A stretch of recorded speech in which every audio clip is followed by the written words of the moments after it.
Morning, everyone. Thanks for coming. This is SAS Access to DuckDB, one of our newest Access products. What is DuckDB? Probably most of you, if you're here, you know what DuckDB is. But just as an overview, DuckDB is an open source, in-process database system. The entire system is compiled into a single shared library, so we can ship that with our product so you're ready to go right out the door. There's no client to configure, no server to configure. Everything is rolled up into one library. And it has a rich set of third-party file support, which is what a lot of people are very excited about. And today, during the demo, I'm going to show you some of those ways that we access those varied file formats. What is SAS Access to DuckDB?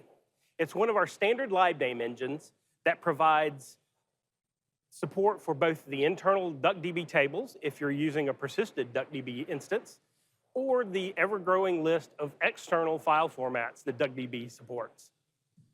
It has a full SQL dictionary, so you can use your SAS functions and have them translated into the appropriate DuckDB counterparts.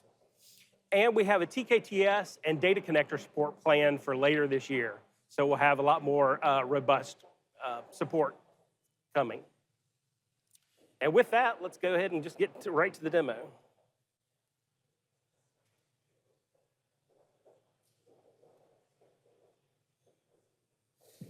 Okay, as you can see, I'm over here in SAS Studio, and I'm turned on our SQL tracing for SAS Trace so I can show you the logs and see what's going on behind the scenes. So, for its simplest incantation, you can simply say LiveName, libref name, DuckDB. That will get you a LiveName connection to a in-memory database for DuckDB so that you can go ahead and do all your processing without having to tie it to a physical location. This is really good, especially if you're using some of the external file formats. You don't have to worry about maintaining a persistent DuckDB database out on your file system. So I'll go ahead and submit that.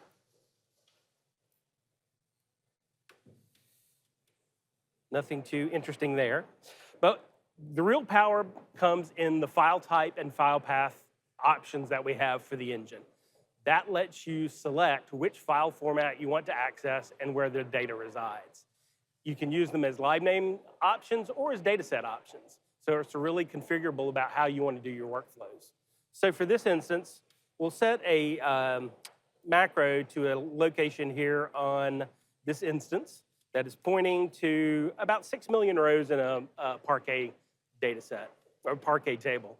And what you can see is all you have to do is reference the actual base table name, the base file name itself, and SAS Access to DuckDB will handle appending the various file extensions to actually make that work for you. And here are the two options I was talking about. File type to give it Parquet, and then the file path is just set to this macro that we did before. And so we can run this example, and what you'll notice, the real power is with table functions. DuckDB provides several table functions that allow us to read these various file formats out on disk. In this case, what you'll notice, everybody see that okay? Yeah. Is we have one called read Parquet. That is the base function to actually tell DuckDB that what we're giving it is a Parquet file or a series of Parquet files. And what you can see is we've added your file path, the table name, and the extension to that, so DuckDB knows exactly where to find the data. And as you can see, we're passing down the various where conditions to actually create that. And as you can see, it was very quick to process against that 6 million row file. We also have SQL function pushdown, as I mentioned earlier, so you can use your SAS functions like date part and year. And if we run this test, again, against a Parquet system, what you can see, there's our data. And over back in our log, again, we have our read Parquet table function as we did before. And what you can see is for the date part function, we've changed that into a cast as a date for the DuckDB syntax. And then for our year function, we've converted that into an extract function in DuckDB. So it implements the functionality that you need. With things like this, you can also do joins between the Parquet files. Again, we're using the dataset options here to tell them that there are two Parquet files, and we have line item and part, and then we have a bunch of join conditions for ProcSQL. So if we execute this one, what you'll be able to see is that we pass down this join directly to DuckDB. There's our revenue generated from this query. And again, what you'll notice now we have two read Parquet functions that reference both of the Parquet files out on disk.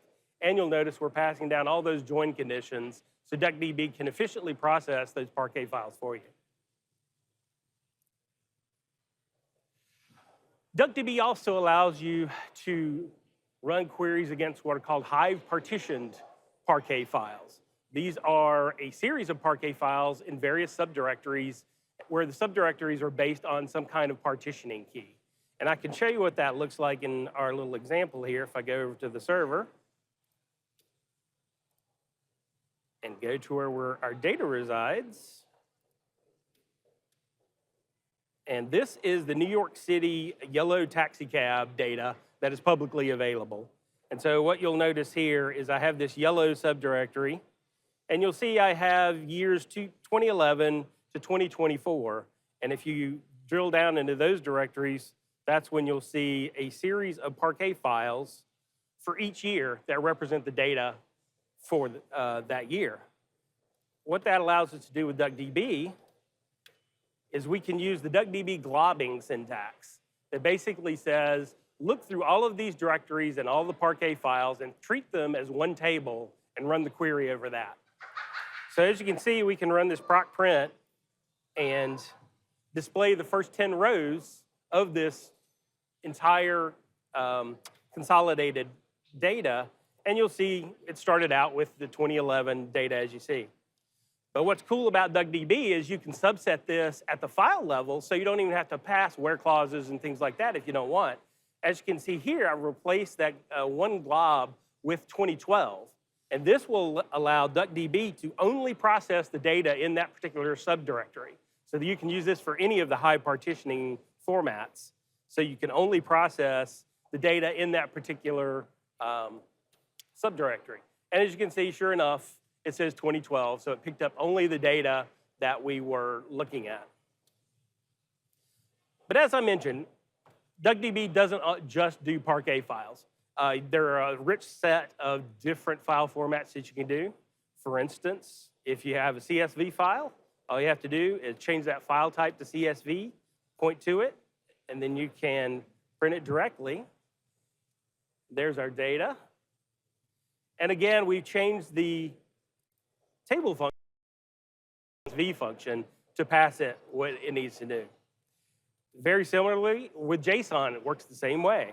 You can change the file type to JSON, look at the same directory that has different files in it, run that to print the first 10 rows. There's our data. If we go back to the log, again, now we have this table function called readJSON that processes all the JSON. The engine also supports our ProcSQL explicit pass-through syntax.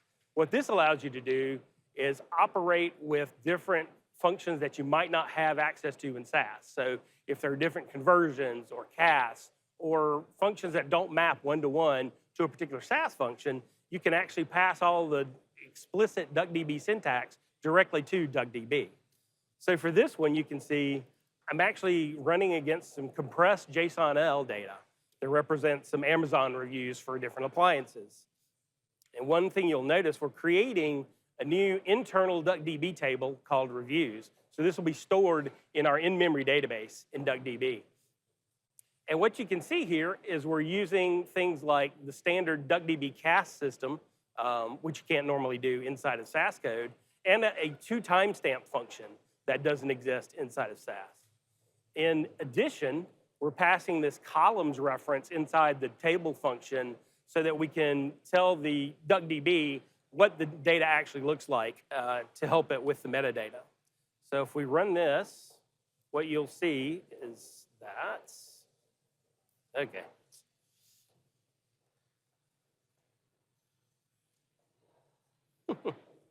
Can never select it the way you want it. There we go.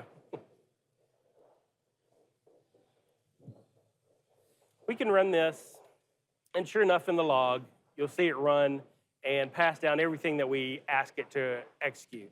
And what that did is created a new DuckDB table that now, if we want to look at that, we can change this file type to DuckDB to tell it that we want to actually use the in-memory database instead of any of the file formats. Run that step. And there we go. There's our data that was in the compressed JSON-L format. And what you'll notice now, this looks like just any other database access with just a select star from table. DuckDB has functionality that allows you to read not only from the local file system, but from all three of the major cloud providers right now without having to download that data to your local file system. For instance, here, we have a Parquet file out in this S3 bucket, and we basically designate that with the S3 URI syntax and point it to our bucket and to any subdirectories we need to. And again, this is that 2011 yellow taxi data that we queried earlier, but this time it actually exists out in that S3 bucket. And so we can execute this step, and DuckDB will go out and read that from S3 itself without us having to pull that down first. And there you go, this is the same data we saw earlier, but now you can see with that read Parquet table function, we're now passing that full URI syntax so that DuckDB can get that for us. If your data is over in Google's GCS, you can do the same thing. Here we're going to do that same join we did earlier with the line item and Parquet files, but this time, as you can see, they're in Google storage in this bucket that we have. So we can execute this one, and you'll see that it does the same thing. Why can't it? There we go.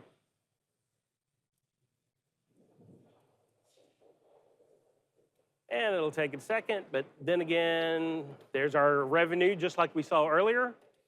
And again, if we go back here, we can see our two read Parquet functions, but this time they're specifying the URI syntax for GCS.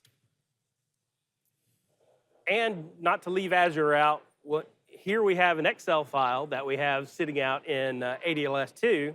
Again, we can just use the standard URI to access that with our location.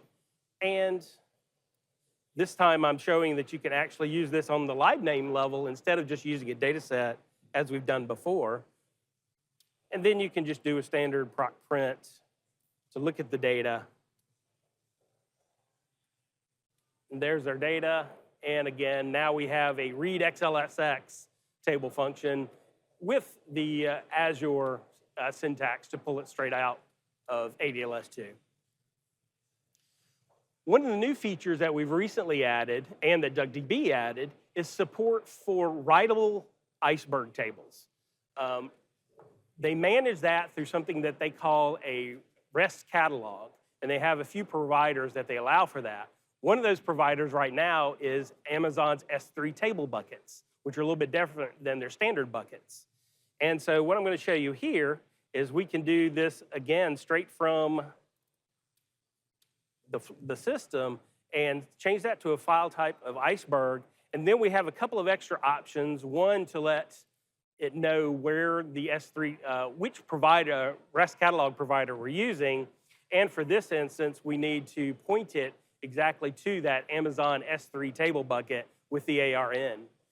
And with Iceberg catalogs, you typically also have a schema, much like a relational database. But again, we can run this, execute this live name statement. And also here, I'll point out, for the other cloud systems, I'd already set up the authentication in the background just to help keep the demo nice and clean. But for here, you can also see, you can specify those authentication parameters with options on the live name and the data set, depending on how you have your system configured. So we've executed this live name. And now what we can actually go is go out to the Explorer and see what we have under this table, or under this live name. So right now you can see I have two Iceberg tables that are currently under there. And I can run a simple data step to copy sashelp.class up to an Iceberg table, and sure enough, it appears right there in our Explorer. And then it becomes a matter of just doing a proc prints. And with this syntax, you'll notice that we no longer have a table function. With Iceberg catalogs, it really does behave more like a relational system where you have a three-part name of the REST catalog name, the schema that you asked for, and your table. Okay, that kind of wraps up the demo. Like I said, we have some other features coming out. We just pushed our TKTS driver support, which will give us things like proc FedSQL, proc DS2, and even the proc pushdown, if you're familiar with that technology, something like proc rank and proc means, where we can actually pass the SQL directly to DuckDB to help the performance with those. Any questions? Yes. All right, question.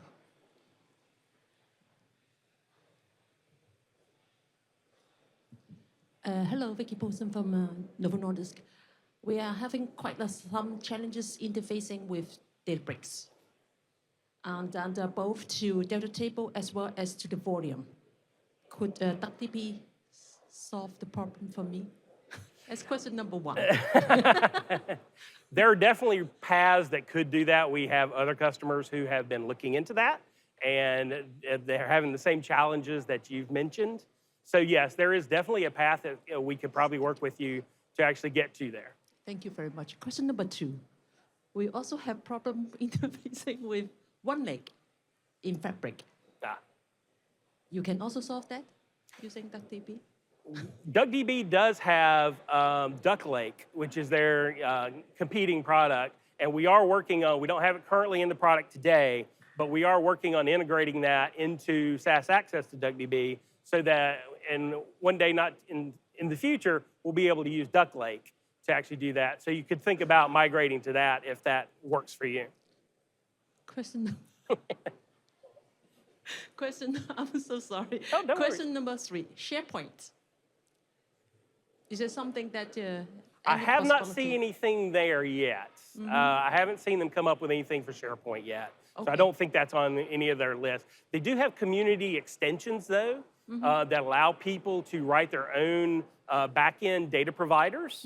And we've had a lot of community access that have written those, and we can incorporate those at runtime to actually do that. So if somebody in the community creates one, then you can integrate it through that extension system in DuckDB. Okay, last question. Since with the lib name that I assume proc dataset also works. Yes. Yes. Thank you very much. You're welcome. Other questions?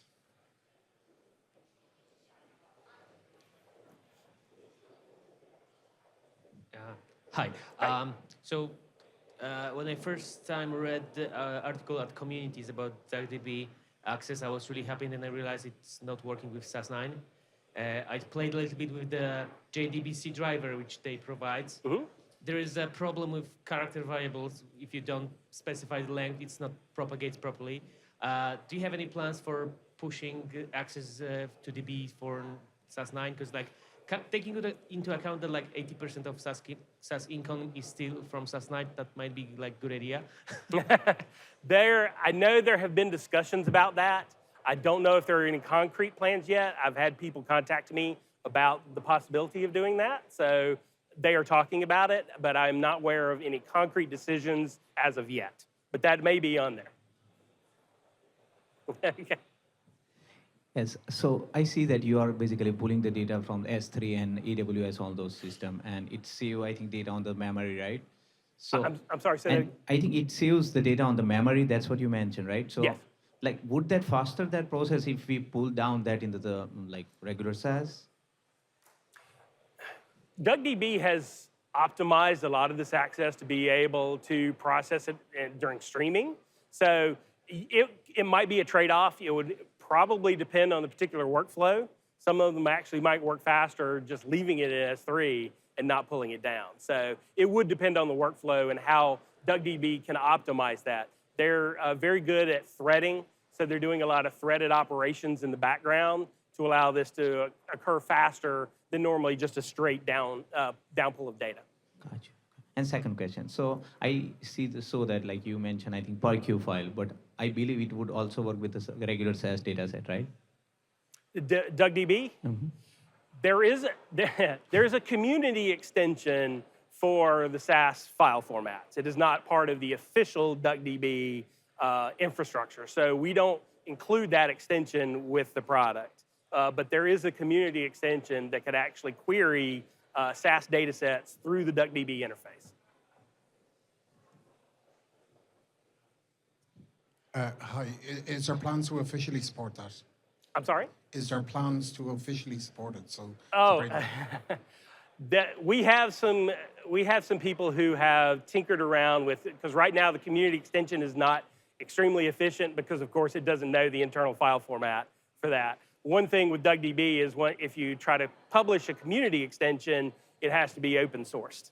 So, that's SAS's file format. So we are looking into ways to officially support that. But again, there isn't anything concrete that I can announce today.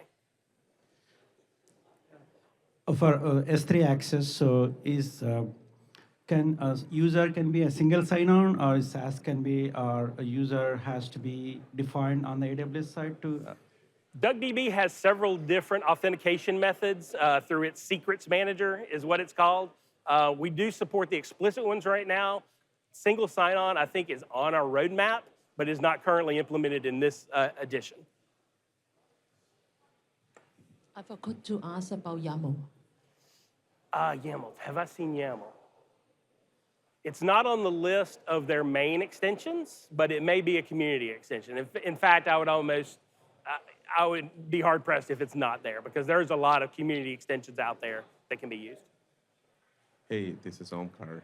Very exciting session. So one of the things that what we have seen is the reduction in size of the Parquet formats compared to even the compressed SAS datasets. So one of the things in the examples where you have shown, where you have defined the columns by, string or number or stuff, is that something that we have to do? Or, like with SAS, if I'm pulling from, say, Snowflake today, data from Snowflake, it actually maps to the corresponding types. Yeah, now DuckDB itself will do that mapping, and then we translate it behind the scenes for you. That example was really showing you could have finer detail, especially for something like JSON, which can be configured in many different ways. Sometimes it helps DuckDB to give it hints about what it needs to do. So that's what that example was showing, but that is definitely not required. Okay, and also say if I have, second question, say if I have a SAS data set, and if I have a Parquet format file, and now if I want to query from, say, both of these, do I have to convert that SAS data set to Parquet? Or can I do, joins between? Now, you can do a join explicitly in ProcSQL, and we'll handle that in the background. Of course, it won't be pushing everything down to DuckDB to do it. We'll have to bring in the subset of data from the Parquet file first, and then internally we'll join it to the SAS data set. But you don't have to do anything and convert anything yourself. All right, any more questions? All right, got time for this one last question. I have a quick question regarding we have a GPFS file system. It doesn't require to load the data into cache. How can help? How better it will be help on the dbDuck in our case? I would have to look into that because I'm not entirely sure right off the top of my head. Okay. So I'd have to take that back and actually. I think GPFS is nothing but a spectrum scale IBM product. That is where our data is stored. Yeah, I haven't seen that reference in the DuckDB docs yet. Okay. So I don't know if they have a solution for that quite yet. Okay, because it doesn't require to load the data into cache. The cache directly read from the GPFS file system. That is one of the. It is in memory, or that means that the data is in memory. So I don't know how far it will help the DuckDB in that context. Yeah, I would have to look into that one. That one's not something I don't know off the top of my head. I'm sorry. No problem. Thank you. Thank you, everyone, for coming. I'll be out at the data management booth if you have any other questions. Thank you, Chris. Thanks.